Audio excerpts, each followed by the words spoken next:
మరొకసారి ఉదయకాల సమయంలో మన ప్రియ ప్రభు అయిన యేసుక్రీస్తు నామంలో మీ అందరికీ నా యొక్క నిండు వందనాలు. నిన్నటి దినాన ఉదయకాల సమయంలో మనము ఆదికాండము 33వ అధ్యాయము 1 నుంచి 3 వచనాల వరకు మనం చదువుకున్నాం. అక్కడ యాకోబు తన కుటుంబ సభ్యుల పట్ల ఏ రీతిగా ప్రవర్తించాడో మనం ఆలోచన చేస్తున్నాం. ఎందుకంటే అక్కడ మరి తన దాసీల పిల్లలను, మరి తన లేయ పిల్లలను, రాయలు పిల్లలను ఏ రీతిగా విభజించాడో మనము గమనించున్నాం కదా. అందులో మనం గమనించిన ముఖ్యమైన విషయం ఏంటంటే, మరి యాకోబు అక్కడ రాహేలును యోసేపును ఎక్కువగా ప్రేమించినట్టు మనము గమనించవచ్చు. ఎందుకంటే మరి వారిని చివరన ఉంచి వారి యొక్క క్షేమాన్ని కోరుకునే వ్యక్తిగా కనబడ్డాడనే విషయాన్ని మనము ఆలోచన చేయవచ్చు. అది కూడా పక్షపాతమే అనే విషయాన్ని మనం అందరం కూడా గమనించాలి. కాబట్టి అదే యాకోబు ఇంకొక రీతిగా ప్రవర్తిస్తున్నాడు.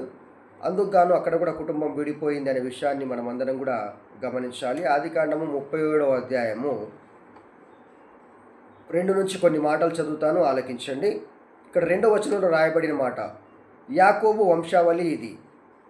యోసేపు 11 వాడై తన సహోదరులతో కూడా మందను మేపుచుండెను. అతడు చిన్నవాడై తన తండ్రి భార్య అయిన జిల్పా కుమారుల యుద్ధను ఉండెను. అప్పుడు యోసేపు వారి చెడుతనమును గూర్చిన సమాచారము వారి తండ్రి యొద్దకు తెచ్చుచున్నాడు అనే మాటను మనము చూస్తూ ఉన్నాం.